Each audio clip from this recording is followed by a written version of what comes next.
రెడ్డి గారి ఆదేశాల మేరకు ఈ రోజు రాష్ట్ర వ్యాప్తంగా ఈ డిఎస్సి పై జరిగిన అవకతవకలకి జిల్లా కలెక్టరేట్ ఆఫీస్ ఎదుట ధర్నా కార్యక్రమం వైఎస్ఆర్ కాంగ్రెస్ పార్టీ యువజన విభాగం తరఫున చేయడం జరుగుతుంది. రాష్ట్రంలో కూటమి ప్రభుత్వం ఎలక్షన్ల ముందు ఇచ్చిన మేనిఫెస్టోలో మెగా డిఎస్సి 2 లక్షల మందికి ఉద్యోగాలు ఇస్తామని ప్రకటించడం జరిగింది. ఈ మధ్య డిఎస్సిలో జరిగిన అవకతవకల గురించి ఎవరైతే అనర్హులు వాళ్ళందరికీ కూడా ఈ క్రీడల కింద ఫేక్ సర్టిఫికెట్లతో అసలైన లబ్ధిదారులకి ఉద్యోగాలు రాకుండా ఒక్కొక్క ఉద్యోగాలు 20 నుంచి 25 లక్షల రూపాయలకి ఈ రోజు అమ్ముకుంటున్నారంటే మన రాష్ట్రంలో ఈ రోజు ఎంత దౌర్భాగ్య స్థితిలో ఉందో మనకు అర్థమవుతుంది.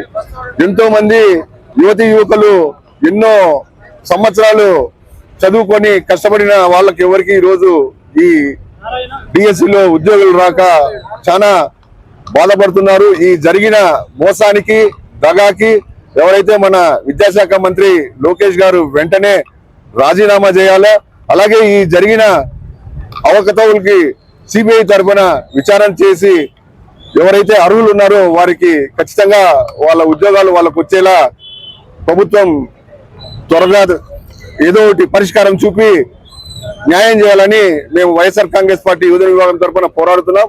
అలాగే ఎవరైతే దీంట్లో అనర్హులుగా ఫేక్ సర్టిఫికెట్స్ పెట్టి ఉద్యోగాలు పొందినారో వాళ్ళందరినీ కూడా కఠినంగా శిక్షించి ఇంకోసారి ఎవరైతే నిజాయితీగా కష్టపడి చదువుకొని వాళ్ళు లక్షలు వెచ్చించి కోచింగ్లు తీసుకొని సంవత్సరాల తరబడి వాళ్ళ టైంని వేస్ట్ చేసినందుకు కూడా ఈ ప్రభుత్వానికి రాష్ట్ర ప్రజలందరూ కూడా ఈరోజు చాలా పెద్ద ఎత్తున నిరసన వ్యక్తం చేయడానికి వైఎస్ఆర్ కాంగ్రెస్ పార్టీ ఈరోజు రాష్ట్ర వ్యాప్తంగా ఈ కార్యక్రమం చేపడుతున్నాం.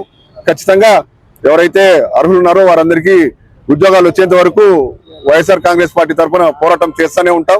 గవర్నమెంట్ కూడా వీటిని తొందరగా పరిష్కరించాలని హెచ్చరిస్తున్నాం.